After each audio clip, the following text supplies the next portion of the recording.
স্মরণ করে, গীতাকে প্রণাম করে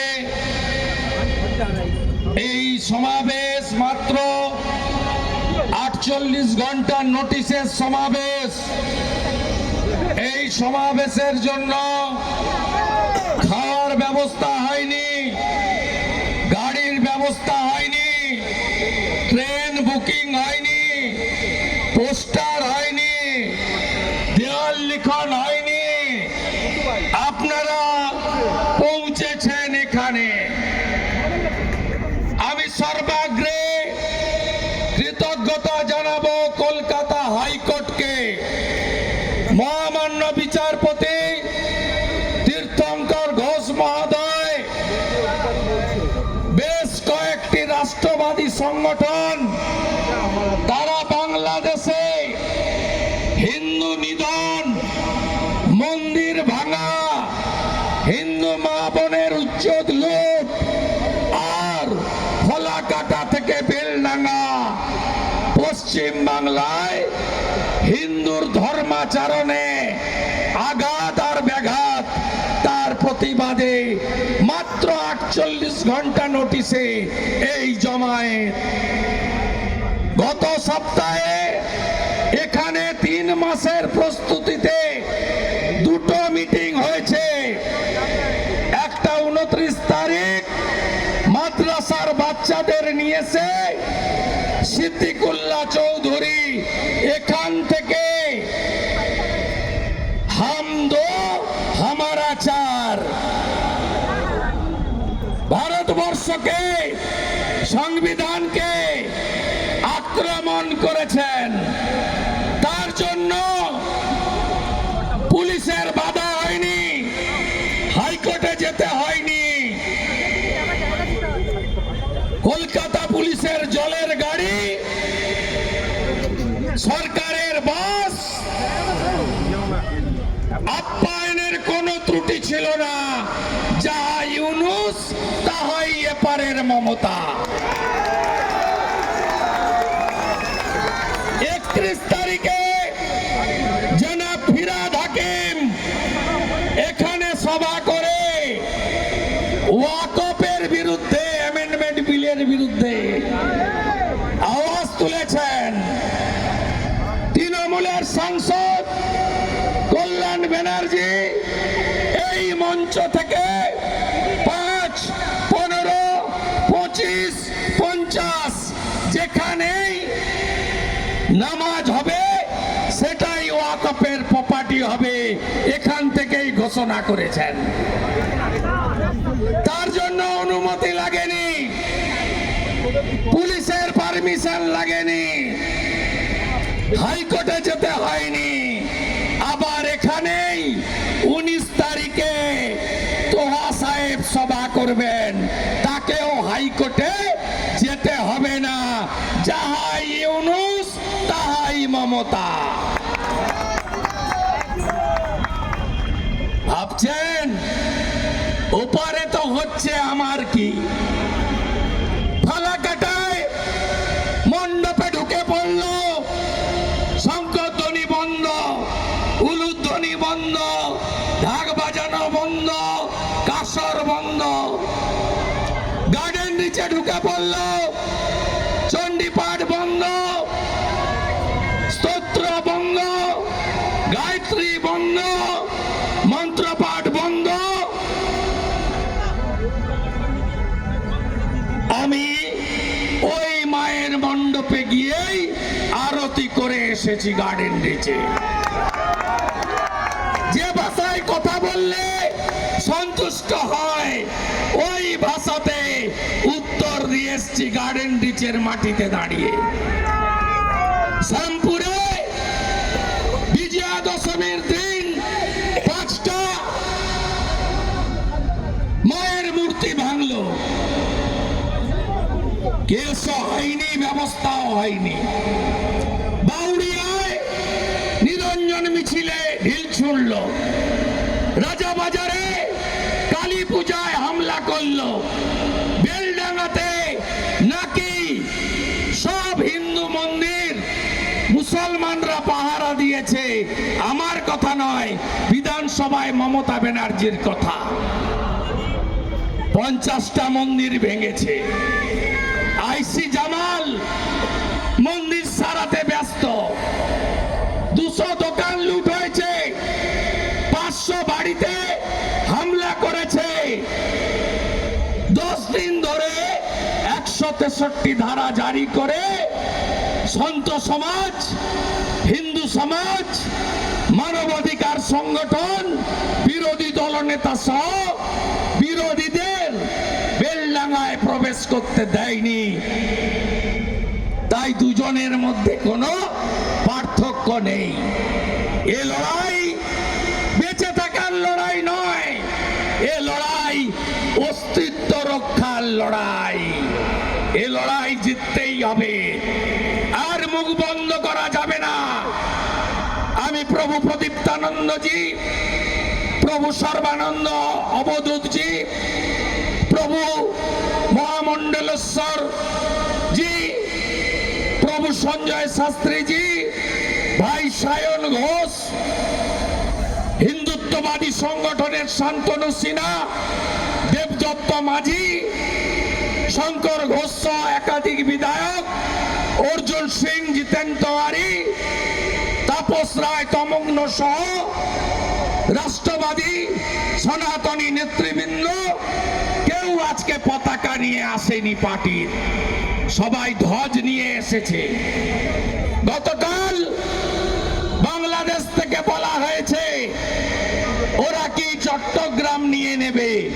আমরা চাইলে পশ্চিমবঙ্গ নেব, বিহার নেব, ঝাড়খণ্ড নেব, উড়িষ্যা নেব, আসাম নেব, উত্তর পূর্বাঞ্চল নেব। আর আমরা ওই জিহাদিদের বলি তাকিয়ে দেখ উপরের দিকে, এটা আমরা করব, এটা আমরা করব। অখণ্ড ভারত কি, অখণ্ড ভারত কি, অখণ্ড ভারত কি, অখণ্ড ভারত কি। বড় বড় আওয়াজ, বড় বড় আওয়াজ। হাসি মারাতে 40টা শব্দ দানব আছে ভারতের, দুটো যদি ঘুরিয়ে দেয় না, পালানোর রাস্তা পাবে না। হবে 71-এ আমার জ্ঞান পড়েনি, জন্ম হয়েছিল। ইতিহাস পড়েছি, অতীত পড়েছি। 1.5 বছর লেগেছিল এই রাজাকারের বাচ্চা, হেফাজতের বাচ্চা, এদেরকে ভারত বিরোধীদের সোজা করতে।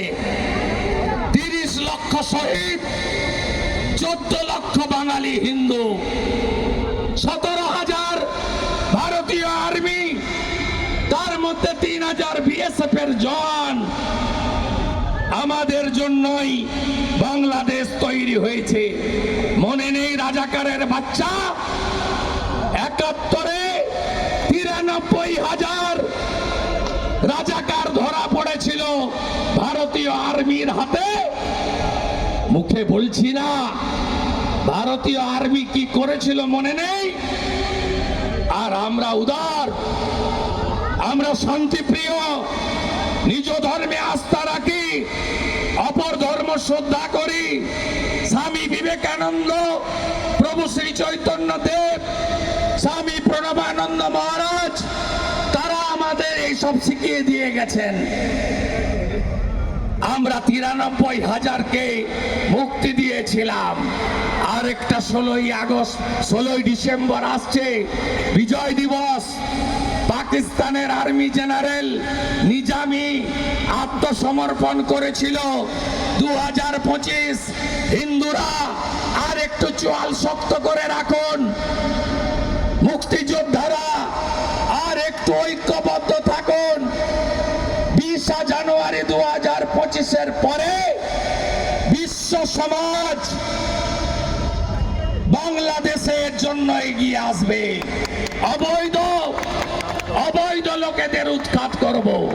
বড় বড় কথা, ভারত বয়কট করব। এক বিএনপির নেতা তার স্ত্রীর শাড়ি পোড়াচ্ছে। আছে, ওটা কত নম্বর স্ত্রী আমি জানি না, 1 না 5। একটা শাড়ি পরাচ্ছেন। আরে মশাই, আমরা বাংলাদেশ থেকে বাণিজ্য হয় মাত্র 11.25 বিলিয়ন। আপনারা আছেন অনেক পিছনে, 10-এর পরে। আমাদের অর্থনীতি আপনাদের উপর নির্ভর করে না। আর আমরা কি পাঠাই? কটন পাঠাই। আমরা ফুড ইন্ডাস্ট্রি অ্যানিমেল ফডার পাঠাই। আমরা এডিবল ভেজিটেবল পাঠাই। আমরা আলু থেকে, ডিম থেকে, পেঁয়াজ থেকে, আপনার এখানে এমন 97টা জিনিস আছে, যার 97তম হচ্ছে শিপ, বোট, আদার ফ্লোটিং স্ট্রাকচার। নৌকো, লঞ্চের যন্ত্র, মেশিন, ওটা ভারত দেয়। একদিনে শুধু পেট্রোল বন্ধ করেছিলাম, 40 গাড়ি পেঁয়াজ গেছে পচে। একদিনে হালুয়া টাইট।